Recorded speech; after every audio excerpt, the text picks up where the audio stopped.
Possibly, maybe, but the UFC, they're also look. They are star makers. I watched an interview earlier today, or I read something about Dana White was talking about Israel Adesanya, and he was saying that he is like he has the potential to be like a worldwide, possibly the biggest star like ever in the UFC. He was really talking up Israel Adesanya.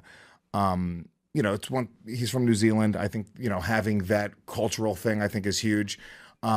But I think it's a big part of it. Now that Dana White says that, people start to buy it. They really do. You remember sort of like when Joe Rogan or whoever it is, just sort of the marketing machine of the UFC just in general, when they were like, oh, now it's the Machida era. Dude, I bought it so hard. I would have bet that Machida would have killed any human being alive after they sort of sold him that way. They really sold him as this unbeatable fucking crazy machine. So I kind of see it happening with Israel as well. Yeah, well, the UFC, they can create stars overnight. That's why people talk about, Conor McGregor and this and that. There'll always be another Conor McGregor. There'll always be another George St. Pierre, Michael Bisping. I mean, there's a Darren Till now. There's always the next guy. And the UFC with their marketing machine and their reach on social media, and of course, the amount of people that watch it these days, all they're going to do is get behind a certain person that deserves it, like an Israel Adesanya, as you said, great fighter, hilarious, good personality, looks good. We all know you Americans are a sucker for a quirky accent. Boom, he's got that. You love McGregor because McGregor talks weird. So, we're all Amish now. What you bastards all become fucking Kiwis now? Oh, yeah, I'm part Kiwi. And you're all running around with Maori tattoos or whatever. Half you assholes do anyway. But, listen, Israel, if Dana says it, the commentators get behind it, the countdown shows, and then the public buys it, that's more important. Yeah. Then you got a star in your hands. And if Israel carries on competing like he did in his last fight, then of course, you got a star in your hands. I mean, he's hilarious as well. We're yet to get him on the show. We did try. We'll try again. We had a little technical error that time. Theme of the day, I think. But we'll try to get Israel on and see if he wants to shed some light on his UFC stardom and other things. Apparently, they offered him to fill in for Gastelum versus Whitaker if either fighter gets injured, but decided instead that he will fight for a title eliminator that will quote-unquote shock the world. Okay, well, he's not going to shock the world. I doubt it, but that's a nice little tweet to put out there. But a title eliminator that will shock the world. Okay.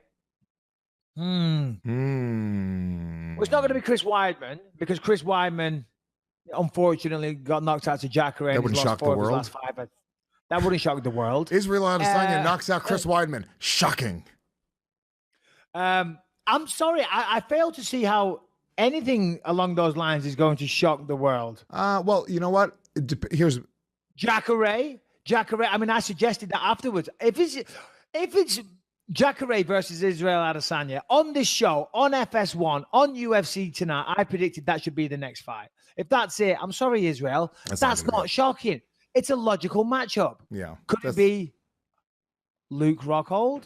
Also not shocking. None of these are shocking to me. I think to shock the world, Anderson Silva, George St. Pierre. They're the opposite of shocking. They're obvious. They're the choices that we immediately think of. They're the top five in your weight class. If it's one of these people, Israel Adesanya, amazing fighter, very, very funny, engaging social media account, doesn't know the meaning of the word shocking, maybe needs to read a dictionary. He needs to figure out He's Nigerian, though. Yeah, that is true. He needs to figure out, maybe how to shock a little bit better. Maybe do some sort of magic class, some sort of improv class. Because Israel needs to up the shock game because it's terrible. Taking on logical contenders is not shocking. But maybe you're wrong. Maybe it's somebody like, I think Anderson. Didn't Anderson Silva... Who did Anderson say he wanted to fight recently? He said something. McGregor. Oh, McGregor. Okay, yeah. But I mean, that would be a shock the world type of matchup. Anderson Silva. I just said that. Oh, did you? Oh, okay. But no, I think they're going back and forth. I think they're going back and forth, right? Israel and Anderson. Oh, no, sorry, pardon me. It was Anderson and Darren Till. They're having a little thing right now. And maybe it's Darren Till versus Israel Adesanya. We said that last week. That's the fucking matchup to make. Actually, that would almost it would shock the world, because I'll tell you why. That's actually, it makes sense. Is it shocking? It's shocking. It's shocking. Darren Till moving up to 185 pounds. Shockingly bad. Shockingly great. Fucking fire fight. Two unbelievable strikers representing two different parts of the world. I also like a good race fight. Black versus white reminds me of my childhood, my neighborhood where I grew up in. It's got everything going for it. This could be huge. Come on, both talk weird. No matter what, the American audience gets to win, because we get somebody that has a weird fucking accent to win that fight. Let's see. Oh, shit. Hold on. Timeout. Wait, what's going on here? I got a link. What? Darren Till threatens to slap that baldy head off Anderson Silva at UFC London. Okay. So, I guess Darren Till and Anderson are trying to really heat that matchup up. Yeah, I saw that. I mean, of course, the last fight in London was last March. So it seems to be every year now they go to London in March. Darren Till would be an obvious choice for the main event. Of course, he just lost to Tyron Woodley. You know, unlucky there, but you got to rebuild. He's the biggest star coming out of the UK right now. So it makes sense to have Darren Till on there in his comeback fight. And Anderson Silva would be a good choice. Adesanya would be a great fight for the people. I'm not sure, and no disrespect to the London fans or the UK fans or Fight Pass, I'm not sure if they put Till versus Adesanya on a Fight Pass card. I mean, it's great for the UK, but that's a juicy fight that they could put on a pay-per-view. I'm just saying from an economic standpoint, I'm not sure if that makes sense. But look, they put you versus fucking Anderson on a Fight Pass, which was the most shocking thing in the world. That had pay-per-view sales written all over it, you know, and I think they do try to push that platform, or maybe with ESPN. Oh, no, that's right. That's already booked for Fight Pass. But aren't they doing like live streaming on ESPN's platform once they move over? Yeah, I think it's going to be ESPN2. I think so. I think it's an app. I'm not entirely sure, but yeah, ESPN Plus, I think they call it. Yeah, sorry, pardon me, not 2. ESPN Plus. So yeah, but yeah, that's an exciting fight. Darren Till's got to be on that card. I'm not sure who against. Another one that's doing the rumors, talking of blockbuster fights, as we know, Donald Cerrone versus Conor McGregor. Cerrone had that big win over Mike Perry, and then now he's calling out Conor McGregor. I don't know how much, excuse me, how much truth there is to this. I'm seeing that Cowboy's calling him out. Cowboy put on Twitter, just waiting on McGregor to sign now. Ooh. So that would imply that there's been a contract offered. Cerrone signed, McGregor hasn't. But I don't know if they do that. So maybe that's just a case of, you know, Cerrone trying to create some hype. Remember when Luke Rockhold was doing the same thing to me? Signed the papers, Mike. And I was like, what are you talking about? Papers? There hasn't been... What papers are you talking about? There's been no contract. There's been no discussion of a fight whatsoever, okay? There is no contract, you fucking weirdo, okay? Sign the papers, Mike. It really is like a lunatic. Like you're dealing with a mentally unstable person. Sign the papers, Mike. I'm like, I haven't got the papers. I don't even have a fucking pen. There's been no talk. I've had no correspondence with the UFC in months. What are you talking about? So maybe Cerrone's trying the old Luke Rockhold trick and trying to generate some interest, some hype. You know, a lot of the time, that's the way to do it. If you get the public talking about a fight, and then it starts getting online momentum, you know, people start, you know, really buying into it, then the UFC often like to book that fight because they know there's public interest. With McGregor, I think it's a different deal. Of course, you know, he's the biggest star they've got. And I think his next move has to be considered very carefully. Now, Cerrone wouldn't be a bad idea because Cerrone's been around a long time, household name, pretty exciting fighter. They'll both talk some shit going into it. And in all honesty, McGregor is very likely to win that fight. What do you think? I agree that he's likely to win it, but also don't discount Cerrone. Cerrone's almost like another Nate Diaz in the sense that, like, I think people are going to like, oh, yeah, Conor should win this fight. And then he could just fucking light him up and choke him out. Cerrone's a really, really well-versed jiu-jitsu guy. He's got really, really solid Muay Thai. He's a fucking tough guy. And Conor, honestly, dude, at what point does, his confidence, you're right. You're actually going to be able to shut this down because I talk to you. And when I talk to you, you are the most fucking confident person. And people don't even realize this. Like, I think you genuinely believe that you could beat up any man in the world. It's just a type of confidence you have to have. I know you do. You're sitting there smiling at your face because you really do at the end of the day. No. I'm sitting there and I'm trying to think. Listen, I recognize there's tough people out there, and I don't think I'm like the toughest man in the world, but I do know that generally I'm not scared of other human beings. Yeah. You know what I mean? And it doesn't matter how big you are or what your credentials you are. If you chat shit, you get banged. Yeah, you know what I baby mean? No. What I mean is Heavyweight, middleweight, doesn't matter. Well, exactly. As a fighter, I mean, that's just the way it is, and most fighters believe in that. They do. As I said, Donald Cerrone isn't a walk in the park. I said that. And I said McGregor would be likely to win. I didn't say guaranteed he would in an MMA fight. You never know what's going to happen there. But would that be seen as a cop-out for McGregor? You think the fans would buy that and they'd just be happy to see McGregor fighting Cerrone? Or do you think they'd be like, hold on a minute, this is a bullshit fight? Because I know he's pushing for the rematch with Khabib. I don't think he's going to get that. By the way, I might go off on a tangent here. Can we just take a moment, seeing as I mentioned Khabib, can we just take a moment to congratulate that man? I don't know if he's still there, but he was in Nigeria recently, digging wells, creating wells. I don't know if it was his money or whatever, but he was down there helping dig those wells, man, in Nigeria. And I just want to applaud that guy because it is fucking beautiful to see somebody with his platform, his fame, doing that kind of stuff. What do you mean digging wells, incredible. Though? What do you mean, like digging wells?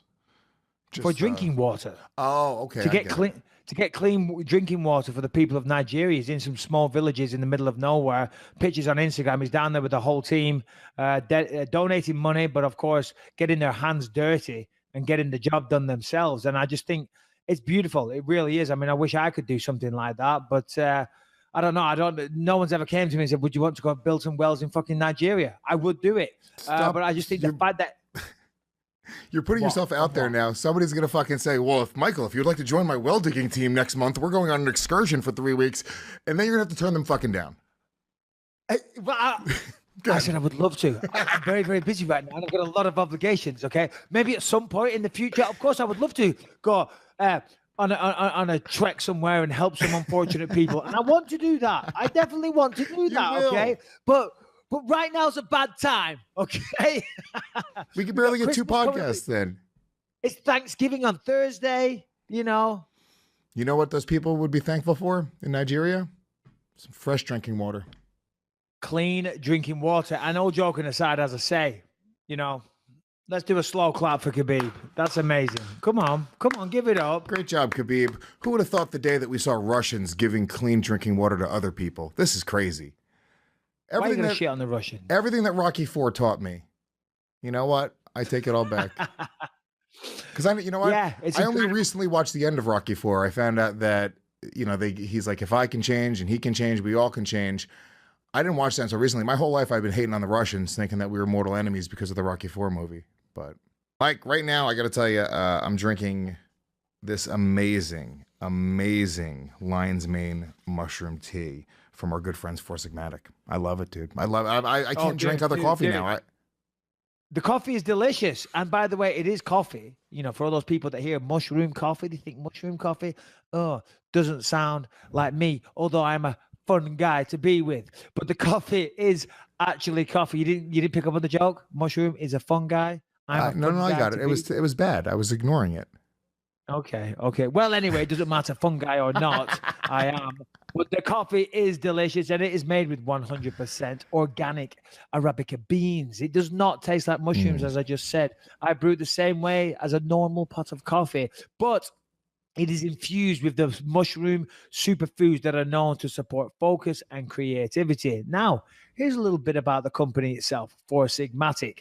Mushrooms are a superfood that have been consumed for centuries to live more enhanced lives and are completely overlooked by the Western diet, and that is why I'm recommending Four Sigmatic. They are making consuming mushrooms as simple as brewing a cup of coffee. Obviously. Now, they've sent us a variety of stuff to try out. Of course, the coffee is what we're talking about, but they've also got hot cocoa with lion's mane. They've got matcha with Matiaga. They've got lemonade with chaga.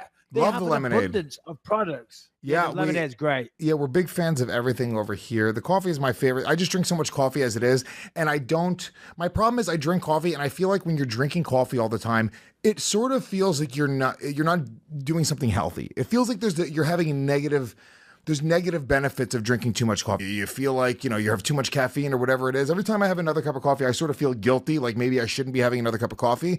Let me tell you something. When you're drinking Four Sigmatic, you are getting all of those amazing benefits of the superfood mushrooms. So many different benefits right there. Such an amazing, healthy drink for you to be consuming. So now every time I drink a cup of coffee, it is the opposite feeling. I love them. I think you guys will love them. This is actually one of the best holiday gifts you can get. If you have a friend or a family member who's a coffee drinker, and we all know people who just can't not have a cup of coffee in their hands, this is a great way to change their habit into something that's extremely healthy. So right now, go to foursigmatic.com. That's all spelled out, FOURSIGMATIC.com/believe, and go purchase some amazing, amazing coffee for you or your loved ones. Once again, that is foursigmatic.com, all spelled out, and go try it out. I promise you guys will love it.